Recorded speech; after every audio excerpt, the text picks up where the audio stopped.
देखिए, जीवन को मुश्किल बनाने की जो विचारधारा है परमेश्वर के लिए बिल्कुल अजीब है, क्योंकि परमेश्वर तो बहुतायत का परमेश्वर है। वो कोई कमी और कोई घटी नहीं जानता है। उसमें कोई कमी नहीं, कोई घटी नहीं, तो इसे मुश्किल बनाना क्यों चाहेगा? इसे अपने मन से निकाल दे, मन से गंदगी को दूर कर दे। आप अपने मन, अपने दिल, अपने मुंह को ट्रेन करें और तैयार करें कि ये चलने लगे ऐसी संपत्ति में जिसके लिए कोई कष्ट नहीं है।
मुश्किल जीवन में विश्वास नहीं किया। हाँ, मैंने विश्वास किया परमेश्वर मेरे लिए सब कुछ आसान करेगा। हमेशा ये वचन पसंद था जो कहता है, हे सब बोझ से दबे और थके लोगों मेरे पास में आओ और मैं तुम्हें विश्राम दूंगा। मेरा जुआ सहज है और मेरा बोझ हल्का है। सब लोग कहीं हल्का है, आसान है। देखिए, बहुत से लोग पहले से ही दुख उठा रहे हैं। देखिए, हमें इसे मुश्किल नहीं बनाना है। कई बार प्रचारक इस बात को नहीं समझते। इसे मुश्किल न बनाए, क्योंकि लोगों को पहले से मुश्किल हो रही है।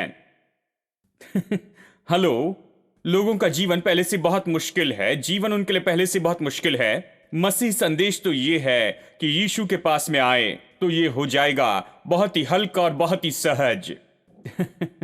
यीशु बस इस काम में लगा है कि वो उसे हल्का और सहज बनाए। मेरा जुआ हल्का है और मेरा बोझ तो सहज है। वो आपका बोझ कम करना चाहता है।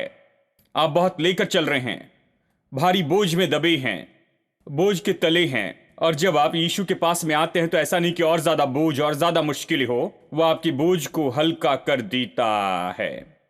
वो आपके लिए सब सहज करता है। लेकिन लोगों को ये शब्द पसंद नहीं, हल्का और सहज। इसे कहिए आसान और हल्का। एक दिन मैं प्रचार कर रहा था, एक प्रचारक ने कहा, इन्हें देखिए, सॉफ्ट प्रीचर हैं, इन्हें मुश्किल जीवन पसंद नहीं। मैंने कहा, प्रभु का धन्यवाद, आपके जैसा जीवन नहीं। मैं मुश्किल जीवन से नफरत करता हूं, क्योंकि यीशु इसलिए आया कि उसे वो हल्का बनाए और मेरे लिए आसान बनाए। हल्का और आसान बनाए, हल्का और आसान। अक्सर मैं कहता हूं हल्का और आसान।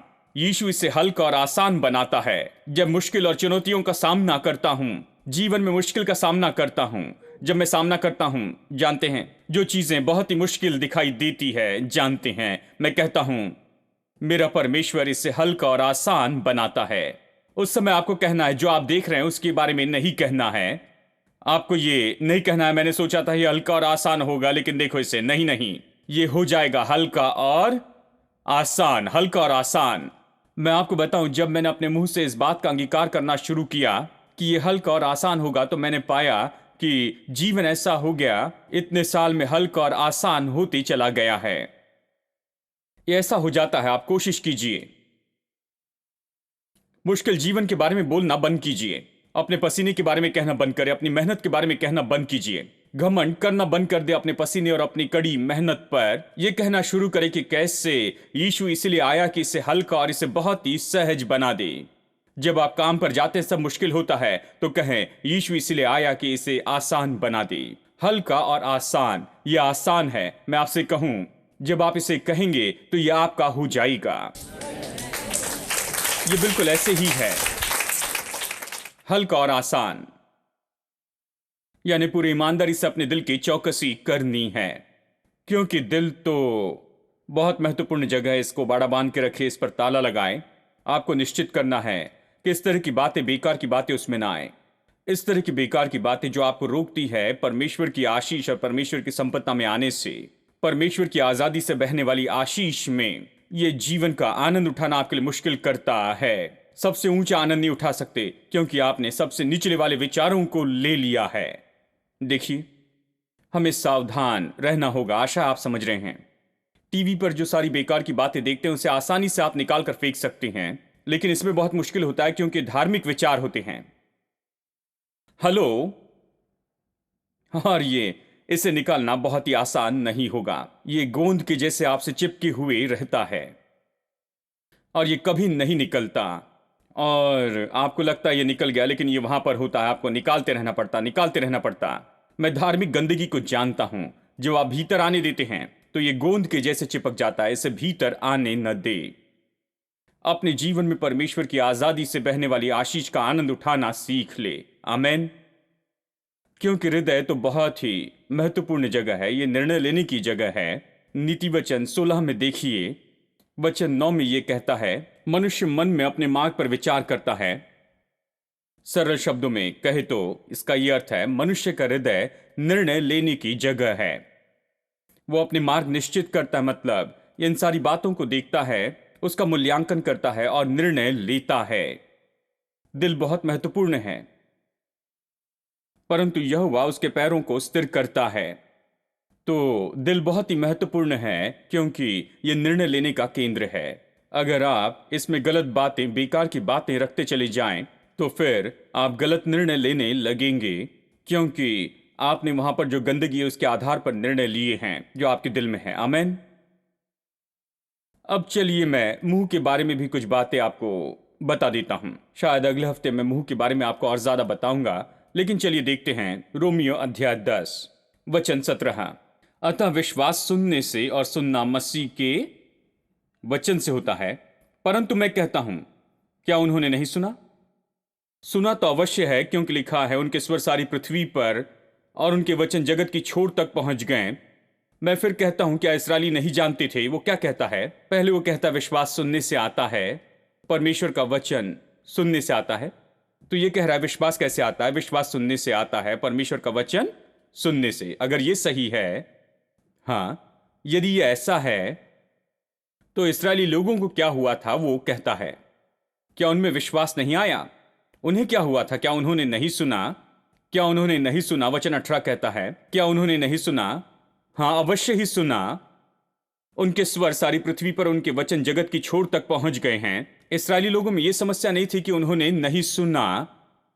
विश्वास सुनने से आता है। क्या इस्राएली लोगों ने सुना? हाँ, उन्होंने सुना। मतलब वो चर्च में गए थे, उन्होंने संदेश सुने, तो फिर वो क्यों प्रतिज्ञा के देश में प्रवेश नहीं कर पाए? क्यों 40 साल जंगल में भटकते रहे और वहीं खत्म हो गए? उन्हें क्या हुआ था? यही सवाल यहां पूछा गया। यदि विश्वास सुनने से, प्रभु वचन सुनने से आता है, तो इस्राएली लोगों में क्या गलत था? क्या उन्होंने नहीं सुना?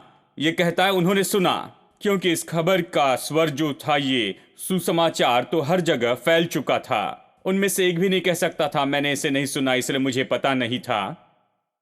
वचन 19, मैं फिर कहता हूं, क्या इस्राएली नहीं जानते थे?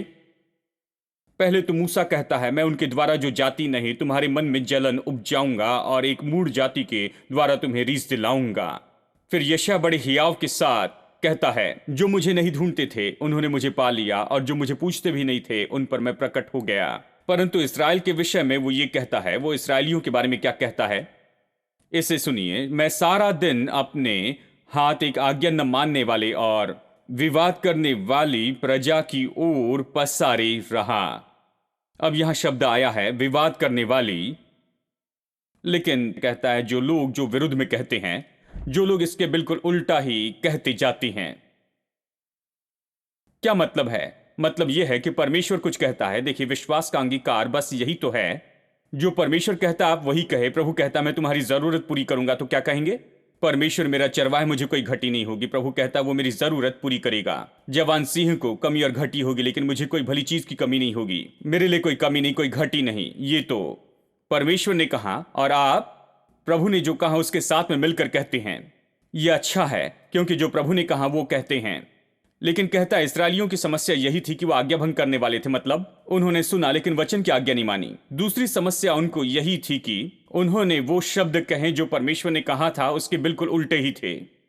ये सच है, परमेश्वर ने कई बार उनसे कहा, मैंने तुम्हें यह देश दिया है, दूध और मधु का देश। तुम उन घरों में रहोगे जो तुमने नहीं बनाए, जो कुएं तुमने नहीं खोदे उसमें से पियोगे, और जो पेड़ पौधे तुमने नहीं लगाए थे उनके फल तुम खाओगे, और ये सब। लेकिन उन्होंने अपने मुंह को खोलकर एक बार भी नहीं कहा ये मेरा है। प्रभु ने कहा ये मेरा है। ये कैसे हो सकता है? बड़ी खोज आप कर सकते हैं यहां निर्गमन और गिनती में, व्यवस्था विवरण और इन सभी किताबों में। कितनी बार परमेश्वर ने कहा कि मैंने तुम्हें ये दिया है, लेकिन इस्राएली लोगों ने एक बार भी नहीं कहा। जो पीढ़ी नाश हो गई, एक बार भी कभी नहीं कहा ये मेरा है। इन लोगों को क्या हो गया था? परमेश्वर कहता है ये तुम्हारा है, मैंने तुम्हें ये दे दिया है। हमेशा उनसे भूतकाल में कहता है ये तुम्हारा है, मैंने दिया है। लेकिन उन्होंने अपने मुंह को खोलकर एक बार भी इस तरह से नहीं कहा कि ये मेरा है। केवल इतना ही नहीं कि उन्होंने ये नहीं कहा कि ये मेरा है, उन्होंने ये भी कहा कि हम मिस्र में अच्छे थे। तू हमें यहां पर क्यों लेकर आया? मरने के लिए? क्योंकि मिस्र में कोई कब्र नहीं थी, हमें वहां अच्छा खाना मिलता, हमारा जीवन वहां बेहतर था। देखो, उन्होंने बिल्कुल उल्टा ही कहा। परमेश्वर कह रहा था दूध और मधु के बारे में और उनके लिए अच्छा जीवन, बहुत सुंदर जीवन, लेकिन उन्होंने बिल्कुल उसका उल्टा ही कहा। उन्होंने उसे उठाया, गुलामी के जीवन को। उन्होंने उसके बारे में अच्छा कहा, अपने भूतकाल के बारे में अच्छा कहा, अपने भविष्य को स्वीकार करने से उन्होंने इनकार किया। उन्होंने उल्टा ही कहा। देखिए, इस्राएलियों की यही समस्या थी। वो प्रतिज्ञा के देश में क्यों नहीं पहुंच सके? ये नहीं कि उन्होंने नहीं सुना, उन्होंने चर्च जाकर सुना। इसलिए नहीं कि वो नहीं समझे, वो समझ गए थे, समझ चुके थे। ठीक है, ये तो आज चर्च का अच्छा चित्र है। सामान्य रूप में कह रहा हूं, आज बिल्कुल ऐसी ही दशा है। लोग चर्च में जाते हैं, सुनते हैं, वो समझते हैं, लेकिन वो बाइबल जो कहती है उसे करने के मूल्य को नहीं जानते हैं। और वो इसका मूल्य नहीं जानते कि परमेश्वर जो कहता है उसे कहते चले जाए।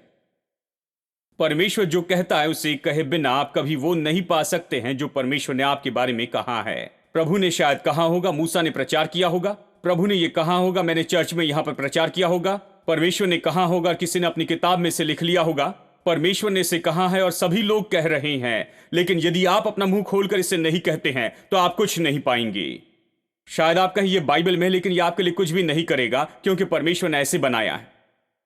हां, प्रभु ने कहा है, ये बाइबल में है। हां, ये हर जगह प्रचार किया गया है, सभी ने इसे सुना, सभी ने इसे समझा। लेकिन जब तक कि वो खुद अपने मुंह को खोलकर ये न कहे, वो इसे कभी नहीं पा सकते हैं।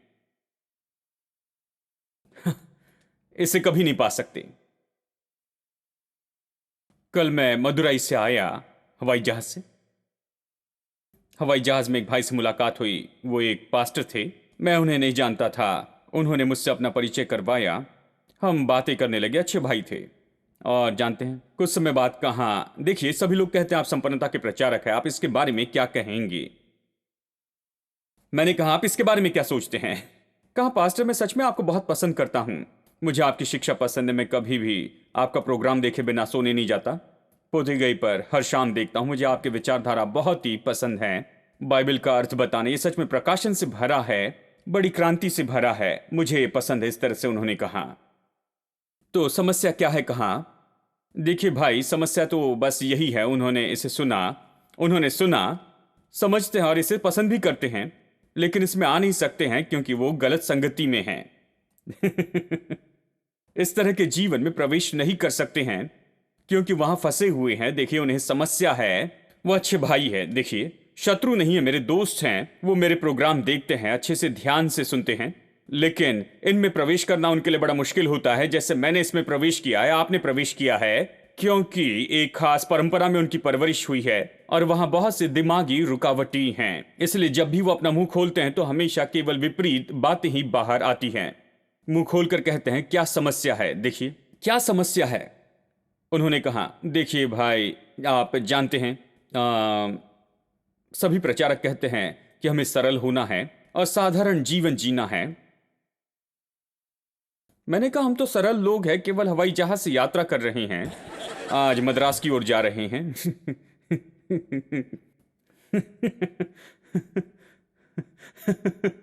उन्हें वो पूरी तरह से चौंक गए।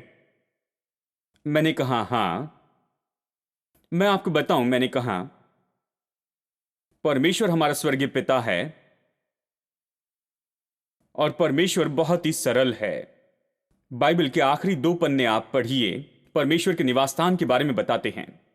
हजारों मील तक उसने कंपाउंड वॉल बनाकर रखी है, बहुमूल्य पत्थरों की।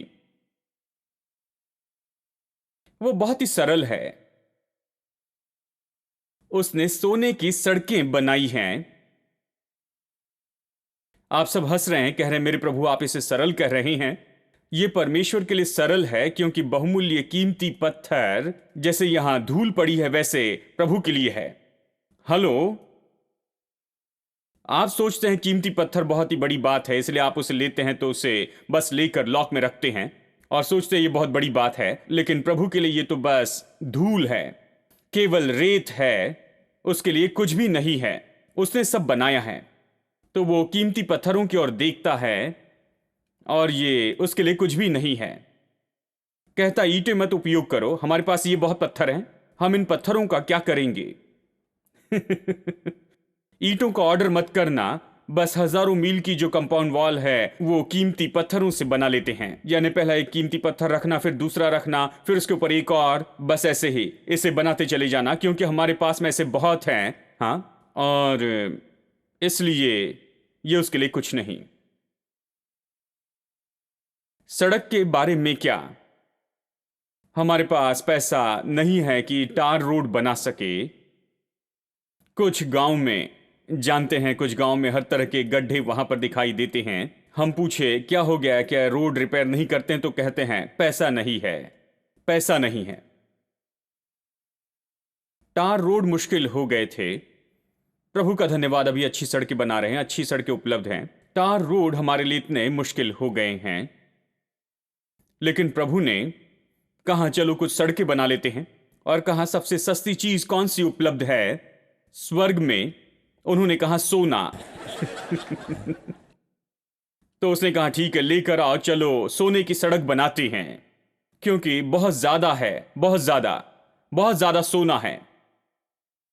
तो चलो सोने की सड़क बना लेते हैं। देखिए, कल्पना कीजिए, मद्रास से बंगलोर तक अगर सोने की सड़क हो, या मुंबई तक। कल्पना से बाहर है हमारा परमेश्वर, इतना अद्भुत है। उसके पास देखिए इतना ज्यादा है कि वो अपनी सड़कें बनाता है। किससे? सोने से। तो फिर उन्होंने कहा हमें ये बड़े फाटक के दरवाजे चाहिए। तो कहता है चलो मोती से बना लो, बस एक मोती से, जानते हैं, क्योंकि ऐसे बहुत से पड़े हुए हैं, उसका उपयोग करो, और चाहिए तो मैं और बना लूंगा।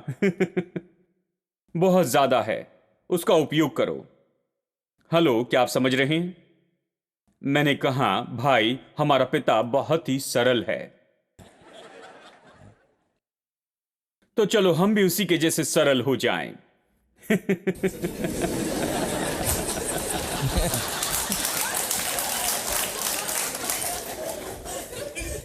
उन्हें जीवन भर का बड़ा झटका लगा जब तक कि उन्होंने हमसे कहा कि बैठ जाए। वो मेरे बाजू में बैठना चाहते थे लेकिन सीट नहीं मिली क्योंकि वो और भी बात करना चाहते थे। कहा मेरे प्रभु जानते हैं, वो पूरी तरह चौंक गए। मैंने कहा आप अपने तरीके से मत सोचिए, सर्वशक्तिमान परमेश्वर की संतान के रूप में सोचिए, जिसने आकाश और पृथ्वी को बनाया। वो आकाश और पृथ्वी का मालिक है। मैंने उनसे कहा कि संपन्नता तो ऐसी नहीं है, संपन्नता ऐसी नहीं जैसे कि जानते हैं, मेरे लिए मानो रास्ते के बाहर की है। ये मेरे लिए इतनी अजीब नहीं है क्योंकि मैं उस तरीके से सोचता हूं। मैं सोचता हूं कि मैं जीवित परमेश्वर की संतान हूं। आमीन। मैं जीवित परमेश्वर की संतान हूं। मेरा पिता वैसे ही है। यदि मेरा पिता ऐसा है तो कम से कम ये मेरे अंदर होना चाहिए। आमीन। प्रभु की स्तुति। लेकिन बात तो बस यही है, बात तो यही है। देखिए, वो सवाल पूछते रहे, मैंने ये जाना है, चाहे कितने भी सवालों का जवाब दे उनके पास और होते हैं, बहुत से सवाल आते हैं। ये सब कुछ रास्ते में रुकावट है जो उन्हें संपन्नता के जीवन में आने नहीं देते हैं। भाई वो ये कहते हैं, वो कहते हैं। मैंने हर सवाल का जवाब दिया। वो ये कहते हैं भाई, जीवन भर उन्हें कभी संतुष्ट नहीं कर पाएंगे क्योंकि बेकार की बातें हैं। हाँ, उन्हें यहां पर बैठकर आज दिल को बदलने का ये संदेश सुनना चाहिए।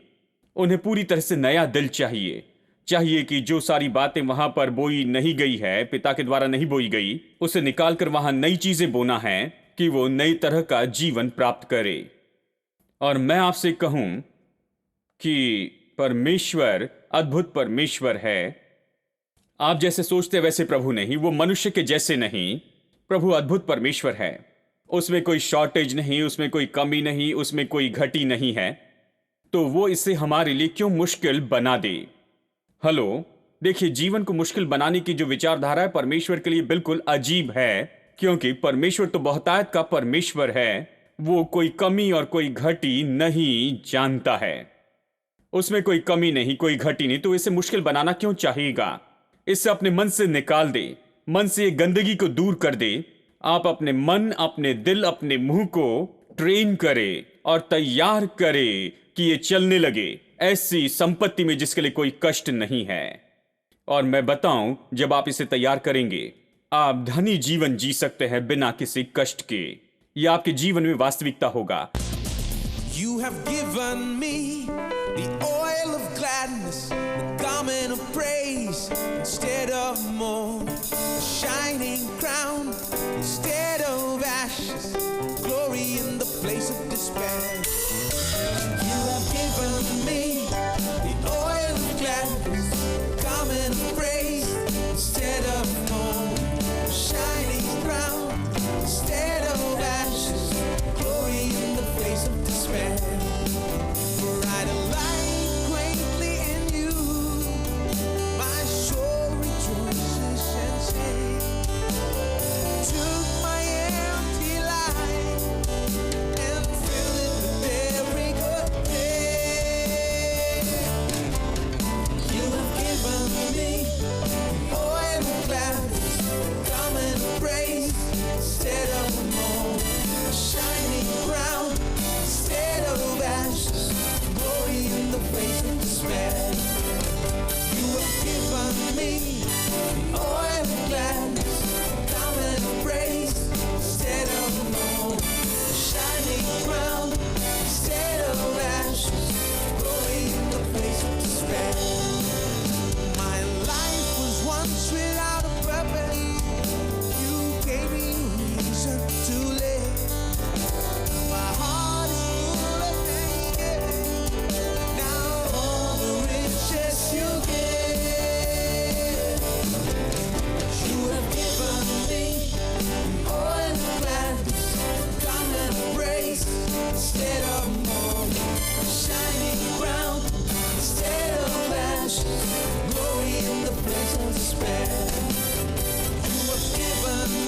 Christ to die.